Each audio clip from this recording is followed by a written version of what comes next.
नमस्ते माननीय प्रधानमंत्री जी। मैं धीरज सुथार, मैं राजकीय उच्च माध्यमिक विद्यालय कोंदवा राजसमंद राजस्थान से हूँ। मैं 12वीं कक्षा में अध्ययनरत हूँ। मेरा प्रश्न यह है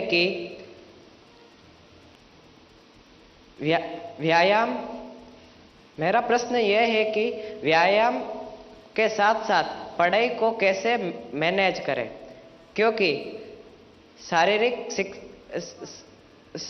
शारीरिक स्वास्थ्य भी उतना ही जरूरी है जितना कि मानसिक स्वास्थ्य। कृपया मार्गदर्शन करें। धन्यवाद सर। आपका शरीर देख करके लगता है मुझे आपने सही सवाल पूछा है।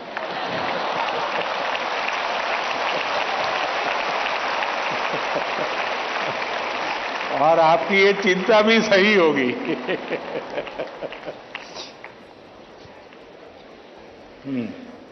धन्यवाद धीरज। अपनी सांस्कृतिक परंपरा और बर्फीली चोटियों पर तैनात सेना के जाबाजों के शौर्य के लिए विख्यात उत्तर भारत के प्रमुख केंद्र शासित प्रदेश लद्दाख के पीएम श्री केंद्रीय विद्यालय कारगिल की छात्रा नजमा खातून हमसे ऑनलाइन माध्यम से जुड़ रही हैं और प्रधानमंत्री जी आपसे प्रश्न पूछना चाहती हैं। नजमा, कृपया अपना प्रश्न पूछिए। माननीय प्रधानमंत्री जी नमस्कार। मेरा नाम नजमा खातून है। मैं पीएम श्री केंद्रीय विद्यालय कारगिल लद्दाख में पढ़ती हूँ। मैं कक्षा 10वीं की छात्र हूँ। मेरा आपसे प्रश्न यह है कि परीक्षा की तैयारी और स्वस्थ जीवन शैली बनाए रखने के बीच संतुलन कैसे बना सकते हैं? धन्यवाद। शुक्रिया नजमा। पूर्वोत्तर भारत के रत्न जनजातीय बहुल राज्य अरुणाचल प्रदेश के नाहरलोगुन गवर्नमेंट हायर सेकेंडरी स्कूल से एक शिक्षिका टॉबी लामी जी इस सभागार में उपस्थित हैं और प्रधानमंत्री जी से प्रश्न पूछना चाहती हैं। नमस्कार माननीय प्रधानमंत्री जी, मेरा नाम तोबी लोमी है।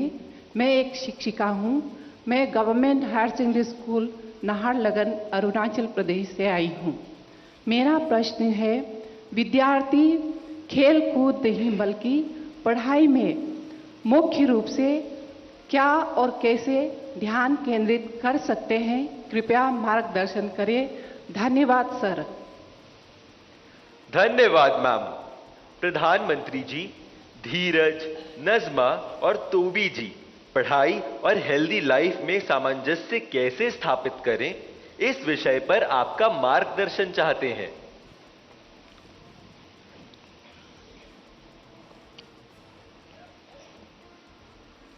आप में से बहुत सारे स्टूडेंट्स मोबाइल फोन का उपयोग करते होंगे और कुछ लोग होंगे शायद उनको घंटों तक मोबाइल फोन की आदत हो गई होगी। लेकिन क्या कभी ऐसा विचार आया मन में कि नहीं मैं रिचार्जिंग में फोन रखूंगा तो मेरा मोबाइल का उपयोग कम हो जाएगा, इसलिए रिचार्जिंग नहीं करूंगा। अगर रिचार्जिंग नहीं करूंगा तो मोबाइल काम करेगा क्या? करेगा क्या? तो मोबाइल जैसी चीज जो रोजमर्रा देखते हैं उसको भी चार्जिंग करना पड़ता है नहीं करना पड़ता है? अरे जवाब तो दीजिए। रिचार्ज करना पड़ता है नहीं करना पड़ता है? अगर मोबाइल को करना पड़ता है तो ये बॉडी को करना चाहिए कि नहीं करना चाहिए?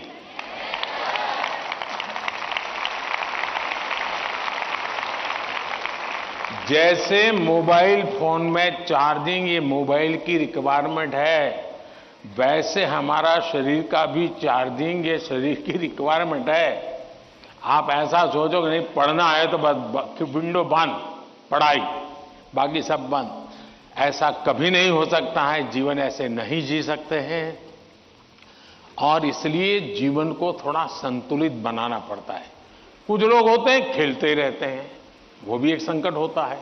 लेकिन जब आपको एग्जाम देनी हो, क्योंकि लौकिक लाइफ जीवन में इन चीजों का अपना महत्व है, इसको टाल नहीं सकते। लेकिन अगर हम स्वस्थ ही नहीं रहेंगे, अगर हम अपने शरीर में वो सामर्थ्य ही नहीं होगा, तो हो सकता है कि 3 घंटे एग्जाम में बैठने का सामर्थ्य खो देंगे, फिर 5 मिनट ऐसे ही करके बैठा रहना पड़ेगा। और इसलिए स्वस्थ शरीर स्वस्थ मन के लिए भी बहुत जरूरी है। अब स्वस्थ शरीर का मतलब ये तो नहीं है कि आपको पहलवानी करनी है, ये आवश्यक नहीं है, लेकिन जीवन में कुछ नियमितताएं होती है। अब आप कभी सोचिए कितना समय है जिसमें आप खुले आसमान के नीचे सनलाइट में बिताए हो। अगर आप चलो पढ़ना भी है तो किताब लेकर के सनलाइट में बैठो ना भाई थोड़ी देर।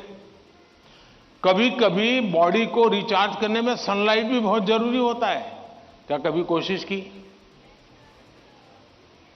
नियम से कि भाई मैं दिन में कैसे भी करके इतना तो मौका निकाल दूं ताकि मुझे सनलाइट के साथ नाता रहे।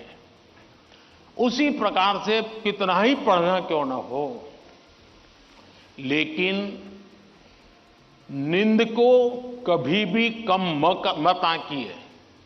जब अपनी मम्मी हमको कहती हैं कि सो जाओ तो उसका इंटरफेरेंस मत मानिए। ज्यादातर स्टूडेंट का ईगो इतना हर्ट हो जाता है कि तुम कौन होती हो, सो जाओ और मुझे कल एग्जाम देनी है, मैं सोऊंगा नहीं सोऊंगा तुम्हें क्या लेना है। ऐसा करते हैं ना घर में।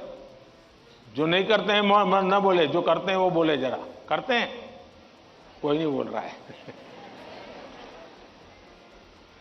लेकिन ये पक्का है कि नींद के विषय में भी अगर एक बार रील पर चढ़ गए, एक के बाद एक रील देखते ही गए, छुपाना चाहते हो ना। कितना समय बीत गया पता नहीं, कितनी नींद खराब हो गई पता नहीं। क्या निकाला, पहला रील देखा था याद करो जरा, याद भी नहीं है, ऐसे ही देख रहे हैं। ऐसे हम नींद को बहुत कम आंकते हैं। आज आधुनिक हेल्थ साइंस जो है वो नींद को बहुत तवज्जो देता है। आप आवश्यक नींद लेते हैं कि नहीं लेते हैं, वो आपके स्वास्थ्य पर बहुत बड़ा महत्वपूर्ण है। आपको उस पर ध्यान केंद्रित करना चाहिए। इसका मतलब ये भी नहीं कि बस एग्जाम तो आती रहेगी। मोदी जी को मिला था, उसने कहा है सो जाओ। अभी यहां आर्टिस्टिक बोर्ड बनाओ और घर में घुसते ही लिखो सो जाओ, मम्मी पापा को दिखा दो सो जाओ। ऐसा तो नहीं करेंगे ना। कम नींद स्वास्थ्य के लिए अनुचित है। कुछ अपार लोग होते हैं जिनको उन्होंने अपने एक ऐसे स्टेज पर बॉडी को ले गए हैं, उनको शायद उससे बाहर होंगे। सामान्य मानवीय के जीवन के लिए अनुचित है। आप कोशिश कीजिए कि आपकी रिक्वायर जितनी भी नींद है वो आप पूरी लेते हैं। और ये भी देखिए कि साउंड स्लीप है कि नहीं। बहुत गहरी नींद होनी चाहिए। आप हैरान हो जाएंगे, ये जो टीचर बैठे हैं ना, बड़ी आयु के टीचर, ये सुनकर के जरूर चौंक जाएंगे। आज भी मैं इतना सारा मेरे पास काम है ना, आप लोगों जितना नहीं है।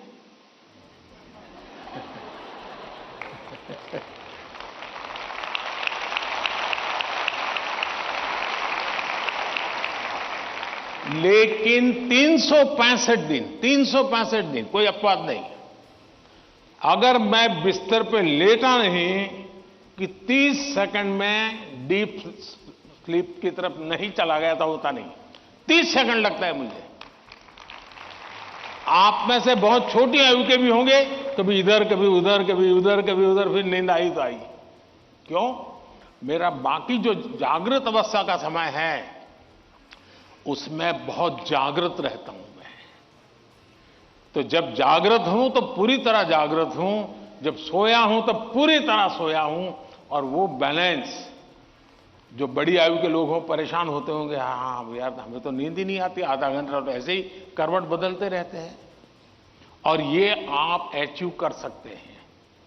फिर एक विषय है न्यूट्रिशन। संतुलित आहार और आप जिस उम्र में हैं, उस उम्र में जिन चीजों की जरूरत है वो आपके आहार में है कि नहीं है। एक चीज पसंद है, बस खाते रहते हो, पेट भर जाता है, कभी मन भर जाता है, लेकिन शरीर की आवश्यकताएं पूरी नहीं करता है।